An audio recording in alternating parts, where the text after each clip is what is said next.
월가의 유명 투자 은행이죠. 이 모건 스탠리에게서 하나의 소식이 나왔습니다. 바로 FTX 위험에 노출된 63곳의 명단이 공개가 된 것인데요. 이는 미국의 경제 매체 CNBC가 보도를 하였는데, 이와 관련하여 모건 스탠리는 손실에 노출되거나 자본이 FTX 플랫폼에 고정될 수 있는 63개의 기관의 목록을 작성했다고 합니다.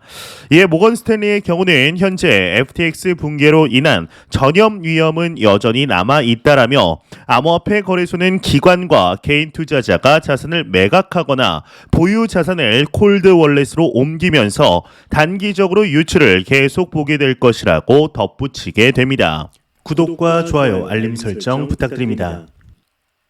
안녕하십니까. 암호화폐 정보를 전달해드리는 닥터 비트맨입니다. 네, 평일의 절반, 수요일도 슬슬 마무리되고 있습니다. 어떻게 오늘 하루 잘 보내고 계신가요? 오늘 새벽부터 상승한 암호화폐 시장의 가격은 현재도 잘 유지해주고 있습니다. 지금의 상승세를 계속해서 이어갔으면 좋겠는데요. 일단은 코인마켓캡에서 메이저 탑10 코인들 먼저 한번 살펴보도록 하겠습니다. 네, 일단 시가총액 1위의 비트코인의 경우는 전날 대비 5.59% 상승한 16,562달러대를 나타내고 있으며, 2위의 이더리움은 7.84% 상승한 1,166달러대를 나타내고 있습니다. 7위의 XRP는 5.57% 상승한 0.37달러, 8위의 에이다는 5.12% 상승한 0.31달러를 나타내고 있는데요. 비트코인의 더미넌스, 이더리움의 더미넌스 각각 살펴보게 되면 38.4%, 17.2%를 나타내고 있습니다. 그렇다면 과연 선물 투자자분들은 현재 포지션 어떻게 나누고 있는지 롱숏 비율 한번 확인해 보도록 하겠습니다. 네, 일단 비트코인의 경우는 숏 포지션이 53%로 우위를 점하고 있으며, 이더리움의 경우도 숏 포지션이 57%로 우위를 점하고 있습니다. XRP의 경우도 마찬가지로 59%로 숏 포지션이 우위를 점하고 있습니다. 현재 비트코인의 가격이 16,000달러 위로 살짝 올라왔는데 여전히 상황은 좋지 않습니다. 이 공포탐욕 지수는 22로 극단적인 공포를 나타내고 있는데, 그만큼 시장이 얼어붙은 상태이다라는 말이죠. 이러한 가운데 자신을 크립토 변호사라고 소개한 한 인물의 경우는 본인의 70세 시어머니가 전화를 해서 암호화폐 시장에서 일하는 것이 괜찮냐라고 물었다는 트윗을 남겼습니다. 이는 크립토를 잘 모르는 어르신들도 지금 장이 상당히 안 좋다라는 것을 알고 있다라는 뜻으로 풀이가 되는데요. 이제 작년이죠. 2021년 암호화폐를 통하여 돈을 벌겠다고 들어온 투자자들은 2022년 내내 하락하는 장을 바라보며 징글징글 할 것입니다. 이 크립토가 변동성이 큰 것이 사실인데, 사실 큰 움직임은 이제 4년을 주기로 일어나게 되죠. 그러한 점에서 보았을 때 2022년은 겨우 하락을 시작한 첫 해다라고 받아들이는 것이 현실적입니다. 2023년은 약간의 반등이 있을 수 있지만 이 박스권이 될 것이고, 2024년에는 상당히 완만한 상승이 시작되리라 생각합니다.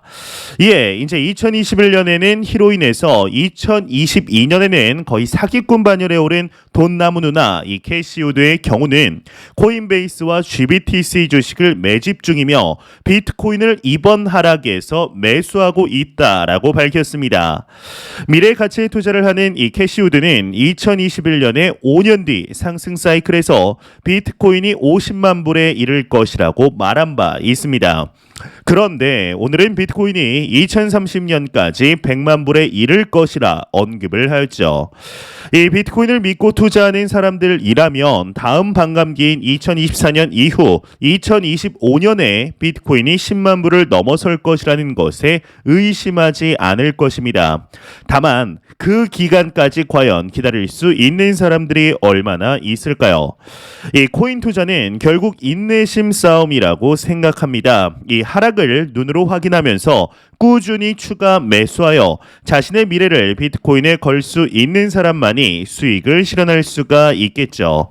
그렇지 않은 사람들은 코인으로 인생이 망가졌다며 모두 다 매도해버리고 맙니다. 이번 FTX 사태의 가장 큰 교훈은 이 크립토와 비트코인이 다르다라는 것을 일깨워 주었다라는 것인데, 비트코인으로 시작된 이 크립토 산업은 지금 비트코인이 그린 이상을 전혀 따르지 않고 있습니다. 탈중앙화 P2P가 아니라 거래소가 중심이 되고 있죠. 이에 변동성을 기반으로 레버리지 투자가 이루어지고 있으며, 레버리지를 일으키기 위한 많은 암호화폐 대출 서비스들이 생겨나면서 지금의 문제가 발생을 한 것인데, 규제를 받지 않는 지금의 크립토 산업이 다시 한번 정리될 것이며 비트코인의 탈중앙성이 다시금 빛을 발하게 되었습니다.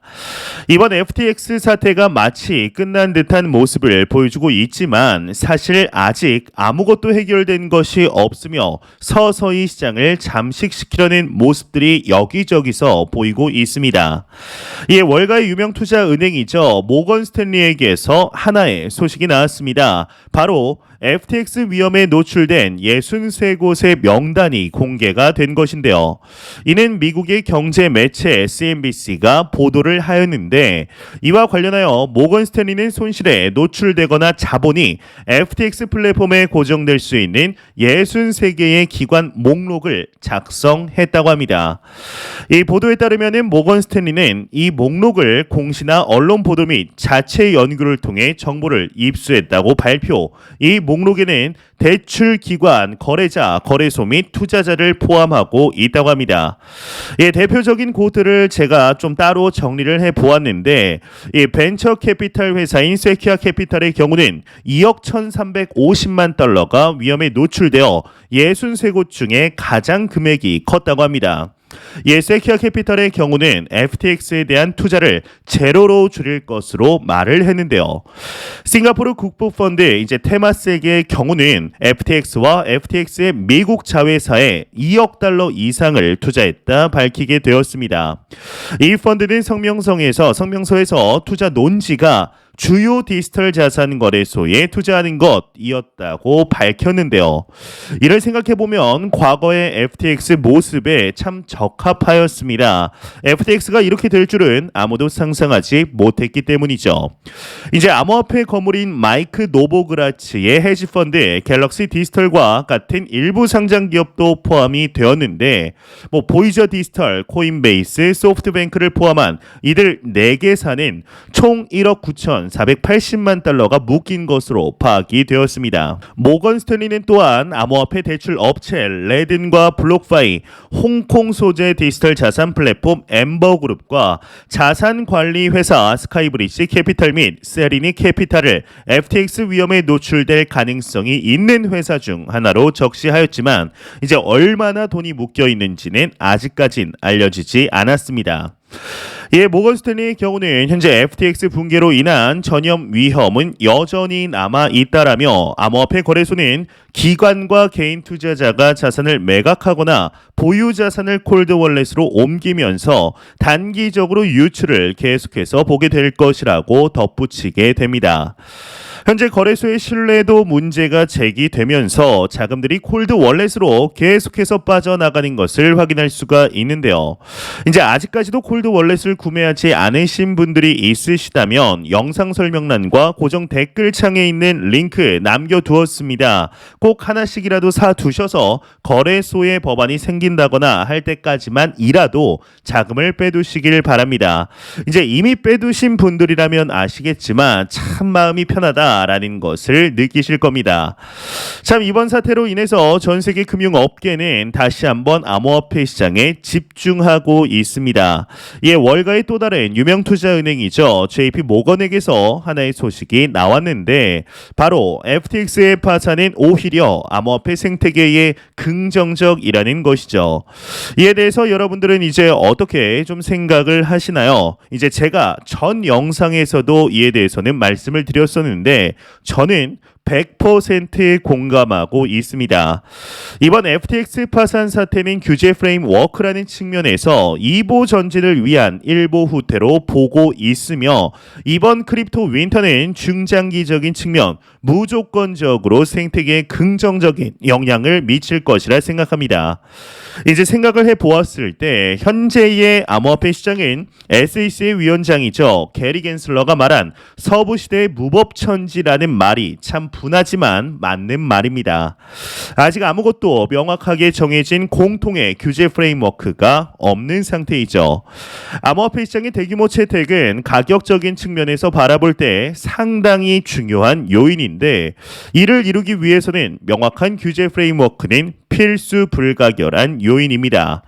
FTX의 파산이 암호화폐를 싫어하는 사람들, 즉 회의론자들에게는 좋은 먹잇감으로서 작용하고 있지만 주목해야 할 점은 이번 사태가 탈중앙화 프로토콜이 아닌 중앙집중식 거래소에서 발생했다라는 점입니다. 그렇기 때문에 비트코인에 대해서 다시 한번 투자자들이 되돌아보는 계기가 된 것인데 지금의 아픔이 오히려 성장통임을 깨닫는 데까지는 그리 긴 시간이 걸릴 것이라고는 생각하진 않습니다.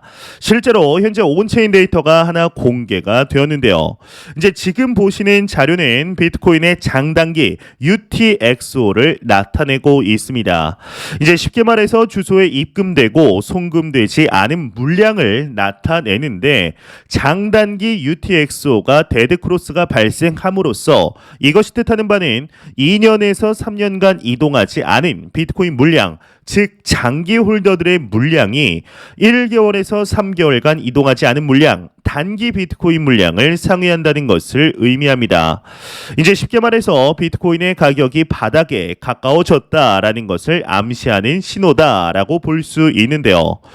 역사적으로 장기 물량이 단기 물량의 비중을 상회할 때는 일정 기간 후 가격이 상승하는 패턴을 보였는데 이제 지금으로부터 약 2년 전 발생한 2020년 3월 발생한 이 코로나 쇼크 당시에는 비슷한 지표였음에도 불구하고 순간적인 폭락이 발생하였습니다. 이제 통상적으로 보면 상승할 확률이 상당히 높지만 만약 예외가 발생한다면 그것은 미국의 경기 침체로 인한 하락일 가능성이 상당히 높은데요. 참 다양한 상황들이 자산 시장, 크립토 마켓의 성장을 막고 있다라는 생각이 드는데 과연 우리는 이제 언제쯤 마음 편하게 투자를 진행하는 날이 오게 될지 참 애같하게 기다리게 되는 것 같습니다. 이제 처음 코인 투자를 시작하면은 흥미로운 것들이 참 많습니다. 이제 모든 용어들 낯설죠. 뭐 블록체인이니 노드, 해시레이트, 월렛 등 이런 용어들 뜻 하나하나를 찾아가는 재미가 또 쏠쏠합니다. 또 기존의 화폐 시스템의 한계를 알게 되면서 이 비트코인이나 그 외 자신이 지지하는 코인, 알트 프로젝트에 대한 강한 확신과 열망이 생기는 것도 사실입니다. 이제 충분히 그러한 마음 이해가 되는데 이제 코인을 처음부터 확신을 가지고 투자하는 사람들은 거의 없을 것입니다. 대부분은 의심하며 조금씩 푼돈으로 투자를 하다가 나중에는 확신을 가지고 큰 돈을 투자하는 사람들이 대부분인데요. 이는 저 또한 이제 마찬가지입니다. 대부분의 투자가 그러하듯 처음에는 작은 돈으로 시작해서 나중에는 점차 비용이 커지는 것을 경험하게 됩니다. 문제는 그럴 때가 대부분 고점이다라는 것이죠. 지금의 크립토 윈터도 정확히 그 어느 지점엔가 있습니다. 이제 자신의 일로 성공한 사람들이나 성공한 사람들을 보면 이제 처음에 운이 좋아서 큰 돈을 벌기도 하지만 대부분은 드러나지 않았던 긴 시간이 필요하였습니다. 이제 저처럼 뭐 유튜브를 하든 자영업자분들처럼 장사를 하든 사업을 하든 무엇을 해도 시간이 꼭 필요하죠. 이 코인의 등락이 큰 것은 알지만 그렇다고 해서 모두가 돈을 벌 수 있는 게 아닙니다. 사실 대부분이 잃고 소수만이 돈을 벌게 되어 있죠. 그렇다면 대부분이 잃는 이유는 과연 무엇일까요? 이는 생각해보면 굉장히 간단합니다. 대부분이 생각하는 것처럼 생각하고 대부분이 행동하는 것처럼 행동하기 때문입니다. 많은 투자자들은 하락기를 견디지 못합니다. 실제로 존버하다가 상패가 되는 코인도 적지 않죠. 이렇게 생각하면 정말 믿을 만한 코인을 고르고 그것을 꾸준히 투자하는 것이 사실 돈을 벌 수 있는 그나마 재현 가능한 투자법이라고 볼 수 있습니다.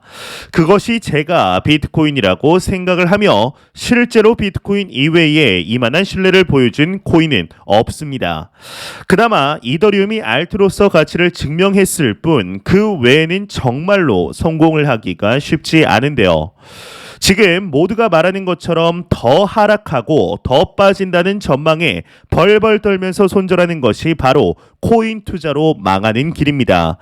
정말 확신할 만한 코인을 고르고 꾸준히 매집하면 됩니다. 그걸 잊고 투자하기 때문에 결국에는 손실을 보고 코인파는 다시는 안 들어온다라는 말을 남기면서 떠나는 것인데요. 이 마음이 흔들릴 때는 내가 투자한 자산에 대한 공부를 끊임없이 계속해서 하는 수밖에 없습니다. 이 투자를 하시면 할수록 아마 많은 분들도 느끼시겠지만 이 투자 철학이라는 것 자체가 곧 투자 수익률과 직결한다는 말을 저는 점점 믿고 있습니다. 단순히 하락하는 기간, 이 크립토 윈터 기간 동안 그냥 아무 생각 없이 버티는 것과 명확한 본인만의 확실한 투자 철학, 색깔을 가지면서 내 투자에 대한 확신을 가지고 투자를 지속하는 것은 하늘과 땅의 차이가 있습니다. 이 투자를 통해서 금융을 배우고 세상이 돌아가는 이치를 깨달으면서 그 속에서 나의 존재 가치, 나의 자산의 성장을 도모함으로써 현재 우리가 사는 자본주의 시스템의 맹점과 그로 인한 기회를 찾을 수가 있습니다. 현재 암호화폐 시장에는 너무나 큰 기회 가운데 있습니다. 이제 이를 기회로 보느냐 안 보느냐는 자유이지만 이 선택에 따른 미래 자산의 격차는 상당한 수준으로 나 있을 것이라고 생각합니다. 이 크립토 마켓을 통한 자산 계층의 이동, 성숙의 골든타임은 얼마 남지 않았다라고 보고 있습니다. 이 다음 불장은 우리가 여태까지 보지 못한 규모의 불장이 될 것이라 확신하며 지금의 쓰라린 아픔을 이겨낸 자들만의 축제가 될 것입니다. 그러기 위해서는 매영상 말씀드리지만 절대로 단기적인 시각으로 이 시장을 바라보지 마시며 장기적인 시각으로 또한 오랜 시간 동안 함께 할 수 있는 여유 자금을 통하여 투자를 진행하시길 진심으로 바래 보겠습니다. 제가 준비해온 소식 여기까지입니다. 영상이 도움이 되셨다면 구독과 좋아요 그리고 광고 한 편만 처음부터 끝까지 시청 부탁드립니다. 이 채널은 오직 광고 수익으로 운영이 되게 됩니다. 항상 영상 시청해 주시는 시청자분들, 구독자분들 너무나 감사드립니다. 오늘 남은 시간 잘 마무리하시길 바라면서 저는 더욱 도움이 되는 영상으로 찾아뵙도록 하겠습니다. 지금까지 닥터 비트맨이었습니다. 감사합니다.